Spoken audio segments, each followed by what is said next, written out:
everybody, it's Mark Salerno from Salerno Realty Inc. and you are watching Real Talk with Mark Salerno. This is our newest podcast series to touch on everything to do with business, entrepreneurship, and real estate. This is an 8-part podcast series that we're going to be filming every Tuesday morning to bring you guys behind the scenes information and everything to do with being an entrepreneur, a successful business person, and most importantly, real estate talk. Welcome to our first episode, 4 tips on improving your negotiation skills in business. Improving your negotiation skills is key to closing crucial business deals. I will reveal my top 4 negotiation skills that will make you a pro at negotiating in business, and especially if you're in real estate. So keep listening. Negotiation is not only important in business or real estate, but everywhere. We will use it on a daily basis, whether you're convincing your significant other to take you on your favorite trip for the holiday destination or whether you're applying for a new job. You need to have negotiation skills. Step 1, preparation is power. This is a step we all know, but we do not take too seriously. Nothing makes you seem more powerful and legit than having all your information. Last thing you want is to stumble and not know what to say or do next. So stay true to your facts instead of making false statements. If your opponent is smart enough, they will catch your bullshit. Preparation is not only power to negotiate, but in general life skills, you must master this. When you have an important presentation or a house showing, you must know the details. Clients could ask you to clarify anything, and if you don't know more than one answer to their questions, guess what? You will look to be unprofessional and unreliable, and simply put, you'll look pretty fucking stupid. In the worst case scenario, never say I don't know. Instead, say I will look into it and get back to you. People will resonate with your authenticity and your truthfulness to the situation. Step 2, practice with a friend. If you're new to real estate or any business field which requires you to prove your case, then this step can be extremely helpful to you. Negotiation is not only important in business or real estate, but everywhere as mentioned before. Even if you're applying for a new job, you need to negotiate why they should select you and not other candidates. If you have to prove your case, so practicing with a friend who will take a critical stand will be beneficial for you. If you have a new innovative idea at work that you think will increase the profits for your company, you may have to present it to the company's execs and negotiate your case. You may want to go over your ideas with your colleagues to see what they think and if they have any critical questions or gaps that you have missed. In the event that they do find the flaw, you can go back to step 1 and prepare more. When it pertains to real estate, I would say role play. In the office, get one of your colleagues and tell them, guys, look, I want to pretend if I'm sitting in on a listing presentation, maybe you can go through a few steps on how you would present as if they were the seller. And at that point there, you can learn what worked or what didn't work and what was effective and what wasn't effective. It will help you calm your nerves firstly and get to making that proper presentation. Step 3, always stay calm. Do not make emotional decisions. Make decisions based on facts and stats. Always stay calm and positive. If you are well prepared and know that you have a broad understanding of the topic or idea that you're negotiating about, you don't have much to worry about. Listen to understand instead of listening to speak. When you're truly understanding what the opposing party is saying, it will give you a clear indication of how you need to respond. So I'm going to give you guys a personal experience on negotiating and understanding what you're dealing with. I once had a property at 132 Preston Hill in Maple, Ontario. We had listed the property at $1,388,000. We were holding back offers. Now, we listed this property on a Wednesday and we're going to review the offers on the following Monday. But day 1, I was there to drop off my presentation packages for potential buyers. I had met an agent in the driveway who was with his clients. He said, Mark, my clients love the house. We're going to come back for a second showing tonight. So I called my clients up, let them know that we had the second showing. Long story short, I get a call from the agent at 7:30 p.m. He says, Mark, we want to submit an offer. And this is called a preemptive offer before the offer date. So I had an understanding of where my clients wanted to be. And I said, you know what? Let's see what he has has to say. So he told me he had an offer at $1.5 million. I knew my clients were a little bit closer to 1.6, so immediately I told him, thank you very much, but we're gonna wait for the offer date.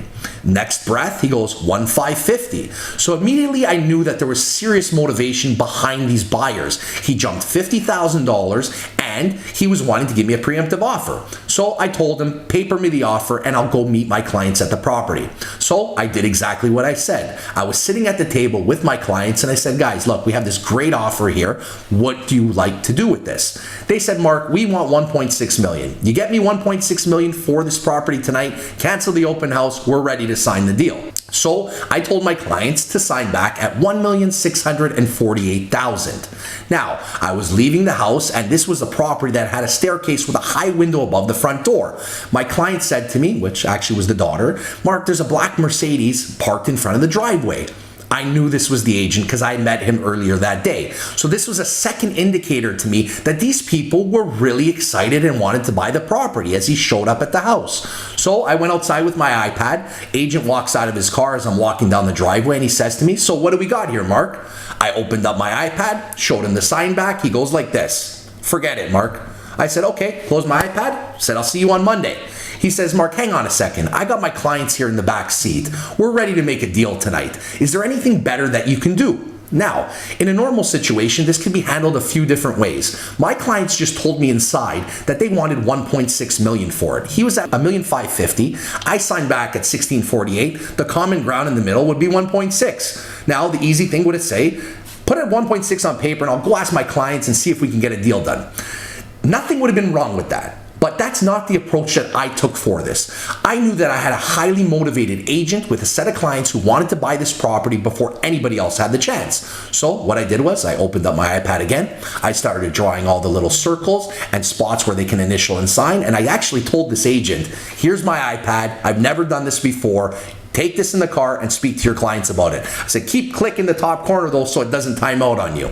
So went back into the house, told my clients, look guys, I signed it back to the guy and let him know, here, do what you have to do with it. The client said, but Mark, why didn't you just tell him 1.6 million? Because if I did that, I took away all my options. I figured if I give him back the iPad at the sign back we gave him, he could do three things. He could either say, no, thank you, we're not accepting this deal. He could have signed it back, and honestly, he could have signed it back at any price he wanted, or he could have accepted it. Now, for example, if he said to me, Mark, I'm going to sign back at 1610 or 1620 or 1580, we have to let him make that decision. He's the one who's motivated with his clients to purchase the property. So I went back inside, had that discussion with my clients, and we waited. About 5 minutes later, somebody knocked on the door. It was the agent. I walked outside. He looked me dead in the eye and said, Mark, I told my clients this house isn't worth $1 more than 1.6. So I said, so what are we doing here?